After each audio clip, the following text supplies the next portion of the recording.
Ini yang perlu saya tanyakan atau perlu saya koordinasikan dengan Mas Guntur. Ya.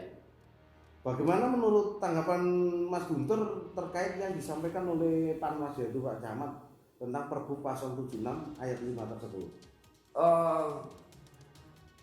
Saya tidak menyalahkan, tetapi kayaknya kurang pas kalau Panwas, Pak Camat ini menggunakan pasal ini, karena pasal ini adalah pasal untuk kampanye. Ini yang terjadi ini bukan tim kampanyenya. Kampanye itu kan dilakukan oleh timnya kepala desa tentunya ya, calon kepala desa maksudnya. Jadi ranahnya sebelum kampanye, belum waktu. Ya, ini pra kampanye ya. Saya bilang belum ada perintah pelaksanaan kampanye kapan dimulainya. Jadi saya sebut ini bukan bagian dari kampanye, bukan dari kampanye, dan pelakunya juga bukan dari, belum tentu juga tim yang ditunjuk sebagai tim pemenang, kan gitu ya. Artinya tidak dikategorikan kampanye. Tetapi saya melihat bahwa memang harusnya segera ditertibkan. Masyarakat siapapun sebelum ada kampanye itu ditetapkan kampanye dimulai kapan itu, paling dia sebelum menyampaikan penetapan tentang kapan kampanye dimulai, Panwas harusnya segera melakukan reaksinya untuk menghimbau kepada masyarakat tidak melakukan segala kegiatan yang berbau-bau kampanye, apapun pengenalan yang memang itu bisa berpotensi memicu konflik. Nah, dalam hal yang tadi itu saya kira tidak tepat untuk menggunakan pasal 75 ini. Tidak tepat karena ini pelakunya bukan bagian dari tim kampanye atau kepala desa, calon kepala desa yang dimaksud, yang berhak melakukan kampanye, kan gitu ya. Namun pandangan kacamata saya, kalau pelaku itu memang tadi sudah disebutkan bahwa ini adalah oknum dari seorang anggota pengurus DPD, maka penerapannya tidak menggunakan Perbu ini. Tapi penerapannya adalah tentang undang-undang desa. Bagaimana BPD itu harusnya bekerja dan memposisikan diri dalam situasi yang seperti ini, gitu ya. Harusnya netral, gitu. Harusnya netral, tidak membuat kegaduhan. Saya pikir BPD sangat mengerti lah. Tidak mungkin seorang ditunjuk menjadi BPD tidak mengerti tentang apa tupoksinya, gitu ya, jabatannya sebagai DPD. Nah, apakah itu ada sanksinya? Ada, tentu ada sanksinya. Dalam undang-undang desa ada sanksinya. Yang pelanggaran yang dimaksud yang dilakukan oleh perangkat-perangkat desa dan unsur-unsur pemerintahan desa itu memang hampir sama, yaitu peringatan tertulis. Sampai kalau yang di Pergub itu kan pelaksanaan pemilihan kepala desa ya. Ya, betul. Tetapi berkaitan dengan jabatan di undang-undang desa itu lebih lengkap, peringatan tertulis sampai kepada pemberhentian jabatan. Seharusnya tidak mau digunakan pasal atau dalam menjerat atau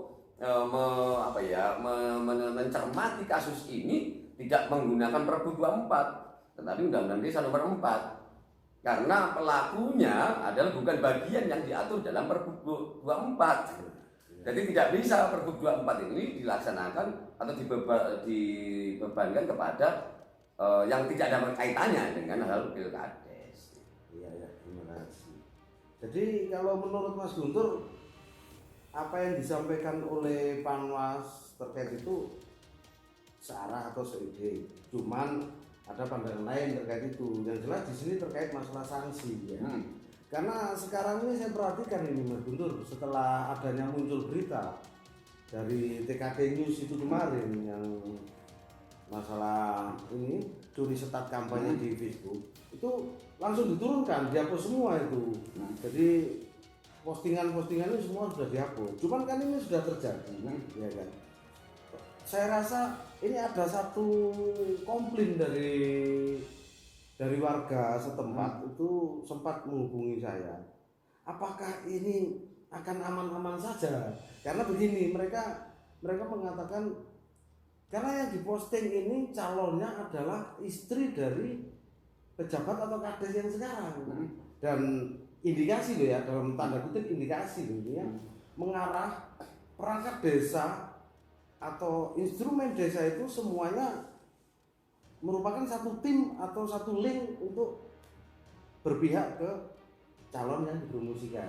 Nah ini kekhawatiran dari warga itu menurut Mas Guntur bagaimana? Karena dengan adanya seperti ini, mohon maaf ini kan oknum BPD yang jelas mereka paham tentang aturan.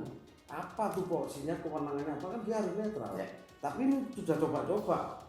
Nah ini kan kalau ini aman-aman saja, masyarakat ketakutan dalam artian begini. Dia berpikir sudah membuat pelanggaran seperti itu aman-aman saja. Berarti wah, untuk lebih dari itu pun aman-aman saja, begitu. Jadi sebenarnya dalam pemilihan pilkades ini kan melibatkan banyak unsur. Iya, betul. Termasuk kalau segala sesuatu yang berkaitan dengan gangguan Kamtipmas, potensi gangguan Kamtipmas tentunya kawan-kawan dari kepolisian ya, dari kepolisian dan TNI ini, apalagi yang untuk kasus Sumber Mujur kepala desanya kan bukan incumbent ya, tidak mencalonkan diri. Tapi dia masih menjabat. Ya kan masih menjabat. Artinya segala Kamtipmas itu berkaitan dengan potensi-potensi kegiatan yang berpotensi mengganggu keamanan ketertiban masyarakat, harusnya menjadi tanggung jawab kepala desa. Ya, betul. Untuk segera berkoordinasi dengan, kalau memang kepala desa tidak menginginkan bantuan dari kawan-kawan APH, maka silakan berkoordinasi dengan polisi sama TNI yang ada di wilayah sana. Karena ini adalah ranah mereka. Iya, betul.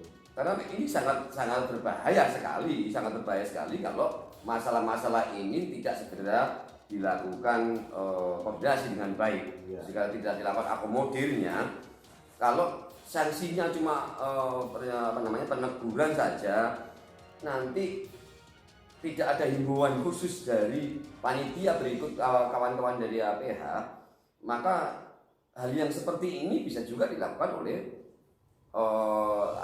masyarakat dari pendukung calon-calon yang lain. Iya. Karena sanksinya terlalu ringan kalau hanya langsung ditegur begitu saja ya. Saya pikir Pak Kepala Desa lah yang sekarang harus bertanggung jawab untuk menjamin kenyamanan, ketertiban dalam masyarakat desa itu berkaitan dengan ini.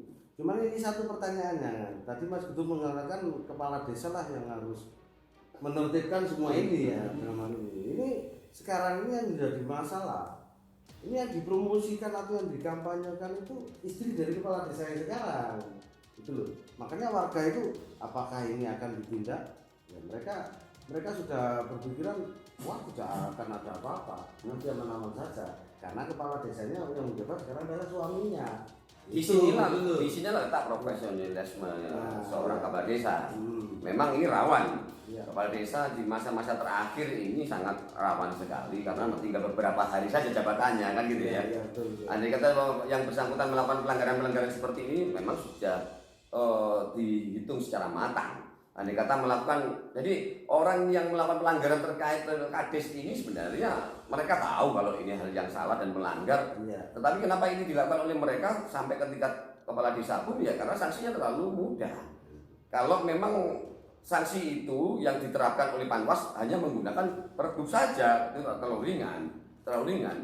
Maka Panwas dan kawan-kawan APH harusnya tidak menggunakan acuan pergub saja, tetapi acuan dalam undang-undang tentang desa. Ya. Kalau itu pelakunya adalah penyelenggara negara di tingkat pemerintahan desa, kita langsung merujuk kepada kasus ini. Kalau memang pelakunya adalah penyelenggara, ya sudah.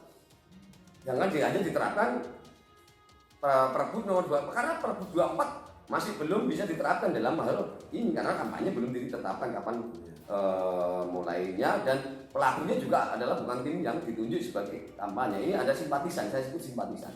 Nah maka undang-undang yang lain yang harus digunakan. Undang-undangnya apa? Kalau itu penyelenggara pemerintahan desa bisa dikenakan undang-undang desa.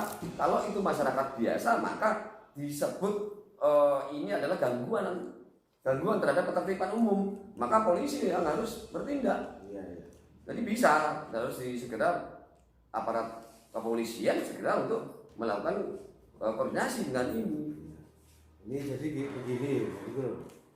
Terkait dengan adanya informasi yang masuk ke kami, itu kekhawatiran dari warga setempat atau warga Sumber Mujur itu dengan adanya kejadian ini, apabila ini tidak ada tindak lanjutnya, itu mereka khawatir nantinya kegiatan yang lebih parah atau yang lebih membahayakan itu akan terjadi, dan itu dianggap nanti aman-aman saja. Karena begini, ini sudah mulai zaman dulu ya, tanda kutip saya tidak mengatakan si A, si B dan C ya.